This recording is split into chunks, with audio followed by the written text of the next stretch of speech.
Udah mulai matang Mas. Halo Mas. Assalamualaikum warahmatullahi wabarakatuh.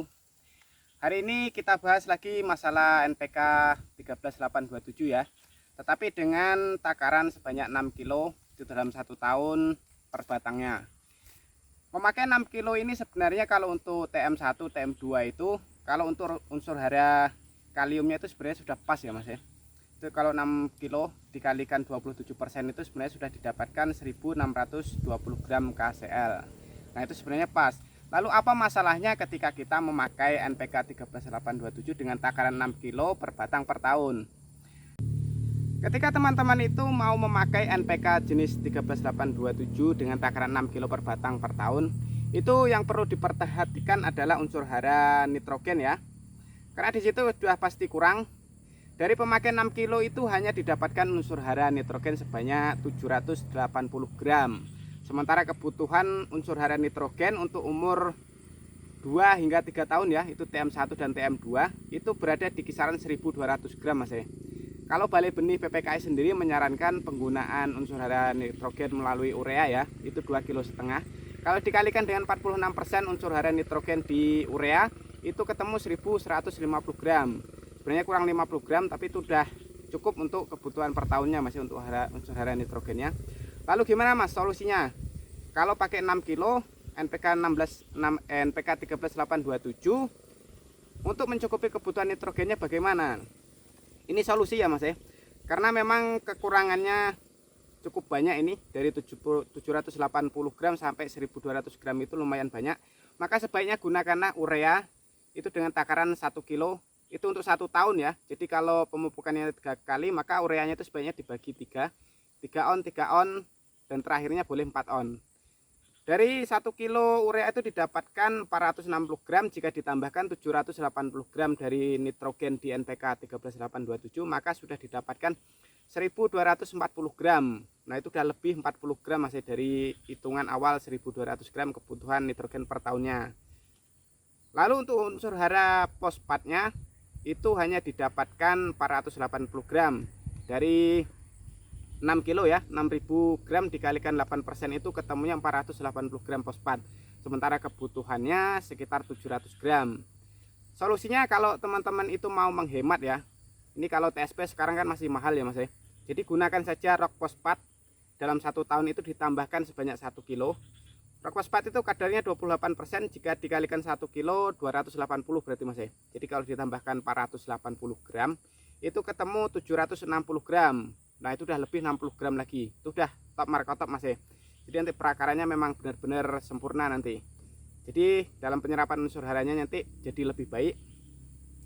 Dan kelemahan ketiga Mas di terakhirnya ya, itu kekurangannya ada di unsur hara boron.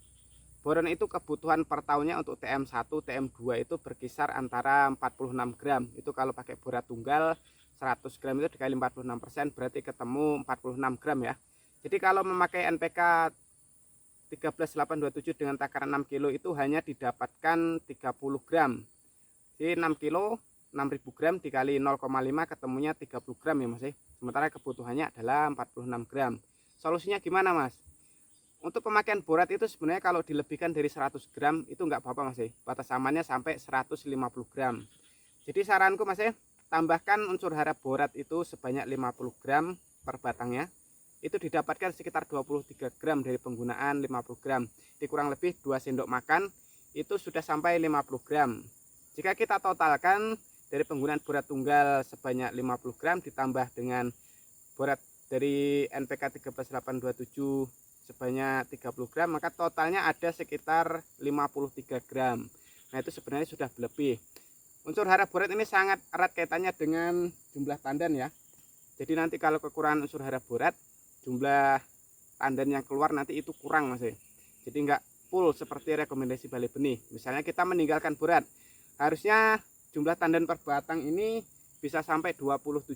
Tapi kenyataannya tanpa borat turun paling banyak 17 sampai 20 tandan. Jadi yang sisanya itu sayang Mas. Penggunaan borat itu sebenarnya sedikit tetapi sangat bermanfaat. Selain untuk jumlah tandan, dia juga membuat pertumbuhan daun pelepah tombak itu menjadi terhambat ya. Jadi semakin memendek kalau kekurangan borat. Biasanya ditandai dengan keriting juga daunnya. Nah, gimana Mas? Jadi kalau memang mau menggunakan takaran 6 kilo itu boleh-boleh saja, tetapi tetap ya tambahkan urea itu sebanyak 1 kilo per batang per tahun, terus rock fosfat 1 kilo per batang per tahun, dan 50 gram borat itu dalam 1 tahunnya. Jadi kalau memang mau menggunakan 6 kilo itu silahkan saja, sah-sah saja ya Mas. Tetapi dengan catatan bahwa harus ditambahkan urea dengan rock fosfat tadi ya, supaya kelengkapan unsur haranya itu benar-benar terpenuhi dalam 1 tahun per batangnya. Tujuan dari pemenuhan unsur hara itu untuk mencapai kapasitas produksi yang maksimal Mas. Jadi kalau tidak disuplai dengan baik, maka jangan pernah mengharapkan baik jumlah tandan, potensi TBS per tahunnya itu tidak akan sesuai dengan apa yang disampaikan oleh balai benihnya. Misalkan balai benih itu menyarankan penggunaan itu dengan kapasitas berarti 10 ton per tahun per hektarnya. Tanpa menggunakan pupuk yang sesuai dengan rekomendasi balai benih itu jangan harap dapat 10 ton ya Mas. Rata-rata kalau yang tidak menggunakan itu di TM1 6 hingga 7 ton itu sudah mentok Mas. Tapi kalau kita menggunakannya dengan sesuai rekomendasi balai benih, maka hasilnya akan sesuai dengan apa yang disampaikan oleh balai benih. Nah, bonusnya lagi biasanya lebih. Di TM1 itu bisa 10 sampai 12 ton.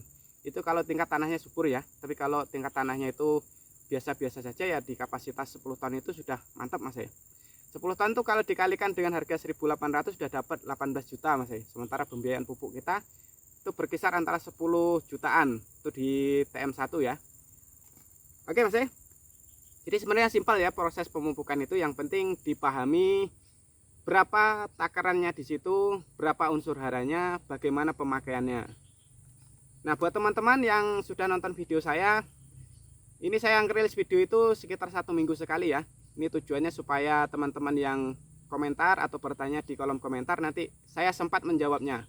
Jadi kalau tiap hari saya buat video, nanti banyak yang nggak kejawab komentarnya teman-teman, akhirnya jadi mengambang ya. Jadi orang bertanya nggak saya jawab, itu saya punya tanggung jawab besar ya Mas ya. Jadi kalau teman-teman memang ada pertanyaan masalah penggunaan jenis NPK, mau bagaimanapun tanyakan saja di kolom komentar. Dengan senang hati nanti saya menjawabnya Mas ya. Jadi saya bertanggung jawab atas pembuatan video yang saya rilis. Saya bertujuan dalam pembuatan video itu untuk membantu teman-teman memahami tentang tata cara pemupukannya. Jadi bukan berarti saya seorang konten kreator YouTube terus ngejar duitnya, itu bukan Mas ya. Duit itu sebenarnya mengalir dengan sendirinya. Kita cukup kompeten di bidangnya saja ya. Jadi kalau seorang petani kelapa sawit, kita cukup kompeten di pertanian kelapa sawit, apa yang dibutuhkan, apa yang harus dikerjakan, maka duit itu datang dengan sendirinya. Uang itu sebenarnya sebuah penghargaan ya untuk diri kita. Apa yang kita kerjakan itulah yang akan dihargai oleh orang lain. Jadi kalau memang jadi petani, jadilah petani yang memang benar-benar memahami sektor perkebunan kelapa sawit. Dari situ pendapatanmu akan mengikuti Mas ya. Tapi kalau ala kadarnya pendapatan nggak sesuai ya, itulah masalah yang sebenarnya. Jadi pahami tentang pola pemupukannya, maka hasilnya akan lebih baik lagi. Oke Mas. Jadi mudah-mudahan videoku ini bermanfaat, karena ini sudah selesai penjelasannya. Jangan lupa kalau memang pengen bertanya silahkan di kolom komentar. Yang pengen minta nomor WA saya nanti saya kasih Mas di kolom komentar ya. Ini kalau saya sebutkan nanti langsung berudul semua di WA saya penuh. Jadi akhirnya saya nggak bisa jawab. Silahkan kalau minta nomor WA nanti di kolom komentar saya kasih ya Mas. Oke, terima kasih banyak. Jadi mudah-mudahan bermanfaat. Jangan lupa kalau bermanfaat di like, bagikan juga kepada teman-teman supaya lebih tahu tentang tata cara pemupukan ya. Dan yang terakhir Mas, yang belum subscribe ditekan tombol subscribe-nya biar subscriber saya nambah Mas. Jadi udah lama nggak nambah ya, cuman sedikit-sedikit. Mudah-mudahan yang nonton sempat nekan tombol subscribe-nya ya. Oke, terima kasih banyak. Wassalamualaikum warahmatullahi wabarakatuh.